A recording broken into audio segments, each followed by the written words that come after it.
Por anos, o elenco da série Sobrevivendo Abaixo de Zero viveu no limite, testando os extremos do isolamento, do frio e da resistência humana.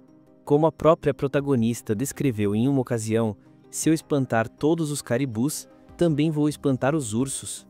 E ali, diante das pegadas de um urso gigantesco, a tensão era real. Não se tratava de um animal jovem, era um verdadeiro colosso da natureza.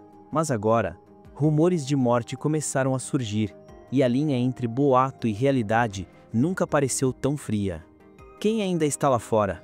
Quem ficou pelo caminho? E o que realmente aconteceu além das câmeras antes de tudo ser colocado em dúvida? A série sempre se destacou como algo único, e talvez, olhando para trás, seja possível entender por que essa série ainda mexe tanto com as pessoas. Esse é o legado do programa. O Alasca é um lugar onde a natureza não permite erros. O clima não liga para quem você é, e a terra exige respeito.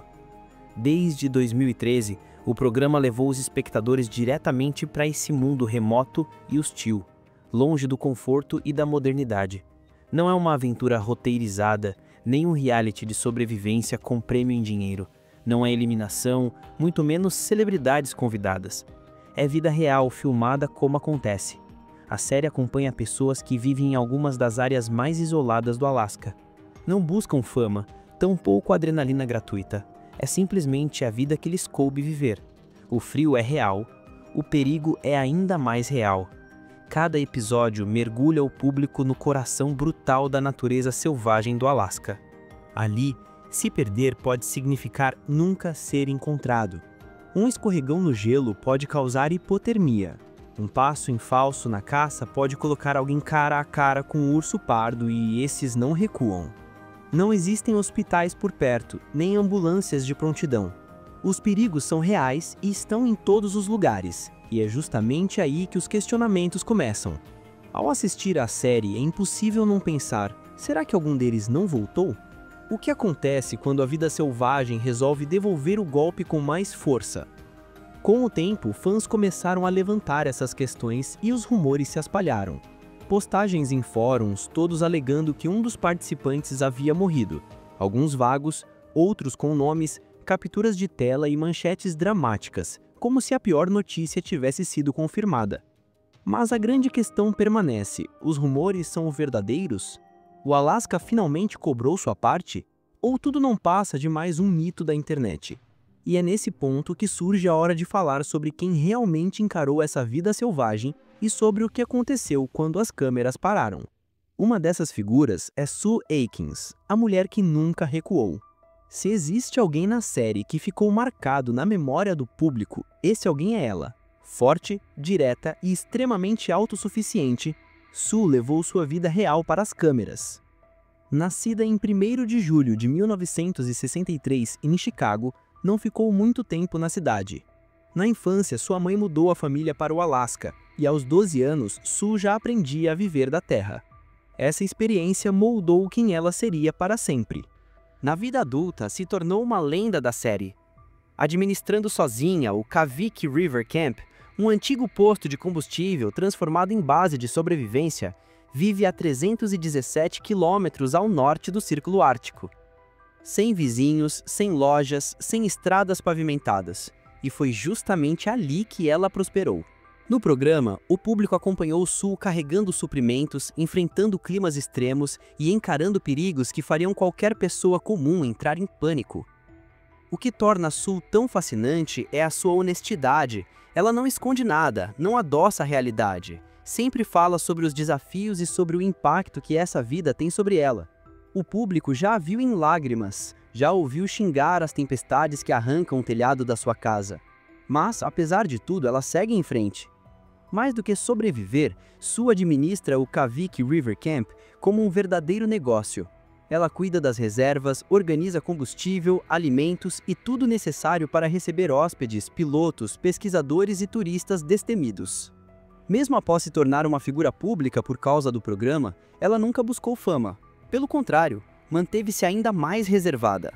Fora das câmeras, sua vida não foi nada fácil. Sue perdeu 2 maridos, um para o câncer no cérebro e outro em circunstâncias ainda mais tristes. Além disso, tem 2 filhos adultos e netos, que visita sempre que pode. Em entrevistas, Sue costuma dizer que o Alasca é o lugar onde ela realmente se sente em casa. Claro, esse estilo de vida deixou marcas físicas. Nas últimas temporadas, Sue falou sobre as dores e os desafios de envelhecer em meio ao frio extremo. Mas desistir não faz parte do seu vocabulário. O que a torna inesquecível é sua postura direta, sem frescura. Essa energia bruta transformou Sue num dos pilares da série. Ela não apenas sobreviveu ao Alasca, ela fez com que o Alasca se curvasse a ela. E ao fazer isso, mostrou aos telespectadores um estilo de vida raro, real e inesquecível. Depois de tudo o que enfrentou, seria natural pensar que nada poderia deter Sue. Mais recentemente, surgiram dúvidas que ninguém parecia saber responder. Será que Sue ainda vive fora da rede elétrica no coração do Alasca? Ou será que a selva congelada finalmente alcançou? Uma coisa é certa, Sue não é apenas uma sobrevivente. Ela se recusa a ser apenas uma estatística. Ela é daquelas raras pessoas que parecem intocáveis diante das duras realidades do Ártico. Em 2007, ela viveu um episódio que teria destruído qualquer um. Sozinha, a centenas de quilômetros da civilização, Sue foi atacada por um urso pardo. Esse comportamento não era de caça, mas de dominação. E foi justamente o raciocínio rápido dela que salvou sua vida. Em vez de revidar de imediato, Sue se fingiu de submissa, confundindo o animal. Nas palavras dela, o urso parecia dizer: "Eu vou te destruir, a não ser que você aceite perder." Ao se render de forma estratégica, ela ganhou tempo. Mesmo assim, o urso a mordeu na cabeça e deslocou os 2 quadris, arrastando-a violentamente.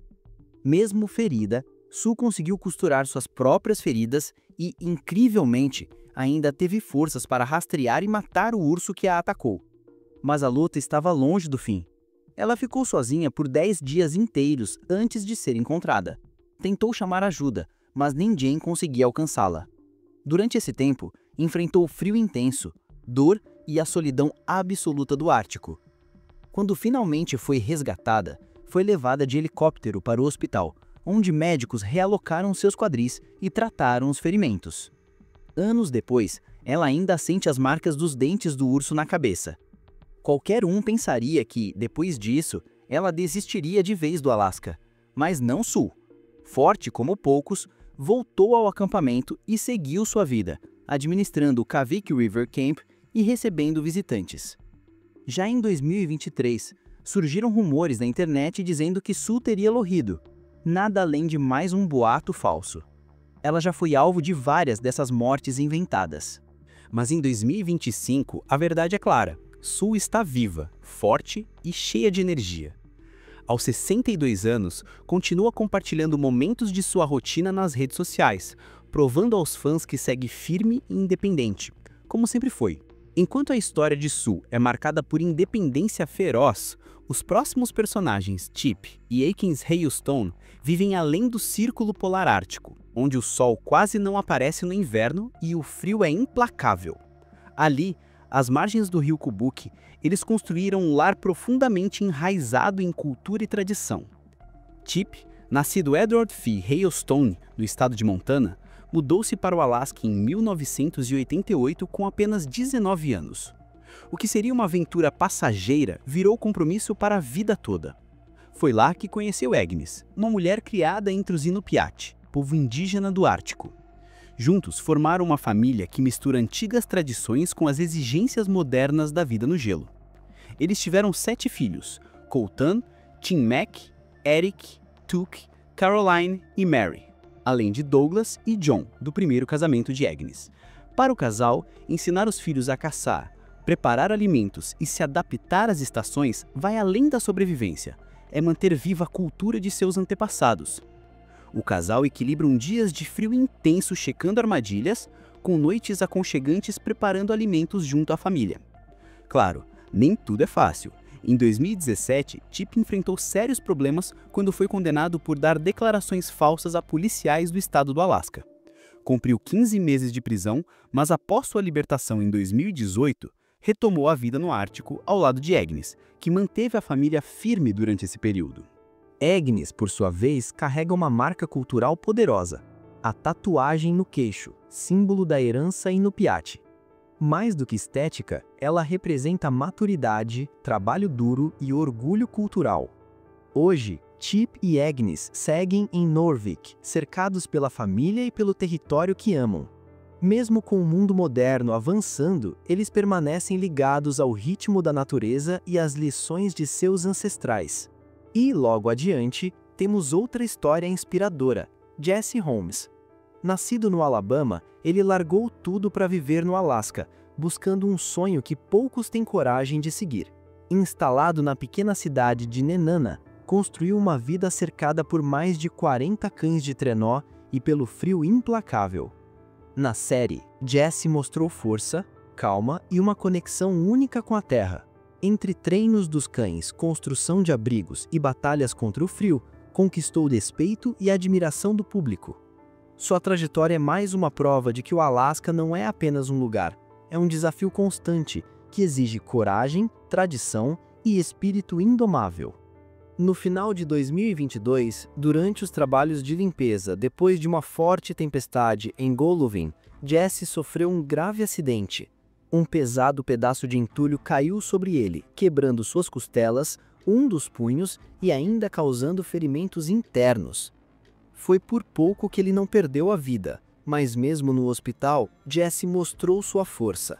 Ele se manteve firme, agradecido pelo apoio que recebeu da comunidade unida do Alasca, e concentrou todas as suas energias em sua recuperação. A volta por cima de Jesse não foi apenas sobre se recuperar, foi sobre voltar mais forte do que nunca. Ele se dedicou com disciplina à reabilitação e ao treinamento, mostrando exatamente aquilo que os fãs mais admiram nele: determinação e resistência. E, em nenhum momento, sua ligação com seus cães foi abalada. Essa conexão profunda, somada à sua vontade inquebrável, o impulsionou para um retorno incrível. E então veio 2025.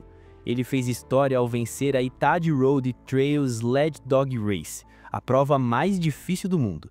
Uma jornada de 1.280 quilômetros pelo gelo e pela paisagem congelada do Alasca.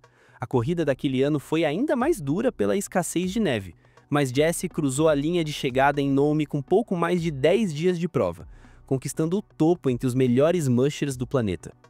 Liderando sua equipe e com destaque para os cães Hércules e Polar, ele foi recebido com aplausos, emoção e respeito por fãs e competidores. A trajetória de Jesse é muito mais do que apenas sobre vencer uma corrida. É a história de um homem que seguiu sua paixão até os confins da natureza selvagem, enfrentou uma tragédia quase fatal e retornou para alcançar o auge do seu esporte. Já Andy Bassett se tornou símbolo de sobrevivência constante às margens do rio Yukon. Sempre presente no programa, ele construiu sua história vivendo próximo à cidade de Eagle, no Alasca, em total sintonia com a terra e com os cães de trenó que cuida com tanta dedicação. Hoje, aos 67 anos, Andy está longe de desacelerar. Ao lado de sua parceira Denise Becker, ele segue firme no estilo de vida que o público tanto admira, cuidando de 25 cães de trenó, caçando, construindo e mantendo uma propriedade que exige atenção o tempo todo. Sua forma prática e direta de lidar com os desafios faz dele uma das figuras mais marcantes do programa, um verdadeiro exemplo do que é necessário para prosperar onde a natureza dita as regras. Sua relação com Denise, que entrou em sua vida após o fim de seu casamento com Kate Rourke, trouxe uma nova dimensão à sua história, destacando a importância da parceria e da sobrevivência compartilhada em um ambiente tão hostil. Mas a vida também lhe trouxe grandes desafios. Em 2018, Andy sofreu um acidente grave enquanto tentava liberar uma moto de neve presa no gelo profundo. O ferimento no quadril se agravou com uma infecção que atingiu músculos e ossos, quase lhe tirando a vida. Como a ajuda médica era praticamente inexistente naquela região remota, ele precisou ser transportado de avião até a Flórida para receber tratamento. Foram 6 meses de recuperação ao lado de Denise, que além de parceira, também é enfermeira especializada em traumas. Quando finalmente voltou ao Alasca, encontrou sua propriedade abandonada. Mesmo apoiado em muletas, Andy se jogou no trabalho de reconstrução de sua casa e no cuidado com seus cães de trenó. A experiência foi um lembrete doloroso de como a vida no Alasca pode ser perigosa, mesmo para alguém tão resistente. Já Denise Becker, sua companheira, teve um papel fundamental em sua vida fora da rede. Embora tenha deixado o programa por questões de saúde, sua presença continua sendo vital na rotina de Andy. Escolher viver em um lugar tão isolado não é para qualquer um. Mas Denise abraçou essa vida com coragem. Ela participou do cuidado com os cães, da administração dos suprimentos e enfrentou os invernos brutais do Alasca com uma força silenciosa. Sua dedicação representa bem o tipo de parceria que define se a vida na selva gelada é possível ou não. Outro nome marcante foi Glenn Villeneuve, cuja trajetória seguiu um rumo bem diferente. Durante anos, Glenn foi o rosto da vida solitária e em profunda conexão com a natureza. Após a 11ª temporada, ele deixou o programa por diferenças criativas e iniciou um novo capítulo em Fairbanks, vivendo com sua parceira Trisha e os 3 filhos do casal. Essa transição de ermitão isolado para homem de família mostrou que até os espíritos mais independentes também mudam com o tempo. A história de Glenn reforça que sobreviver não é apenas viver da terra, mas também se adaptar ao que a vida traz. E às vezes, isso significa escolher a conexão ao invés da solidão. Mas o universo da série vai além da série principal. Essas histórias não eram roteiros, eram vidas reais. Pessoas que viveram intensamente e partiram cedo demais, mas que continuam vivas na memória de quem acompanhou cada episódio. E fica a reflexão: será que viver fora da rede elétrica é realmente uma escolha nobre ou apenas uma forma extrema de sobrevivência em meio à dureza da vida? Deixe sua opinião nos comentários. Obrigado por passar um tempo conosco. Não se esqueça de curtir e se inscrever para nunca perder outro vídeo. Nós também selecionamos estes vídeos, que recomendamos que você assista em seguida. Bom pessoal, é isso. Até o próximo vídeo.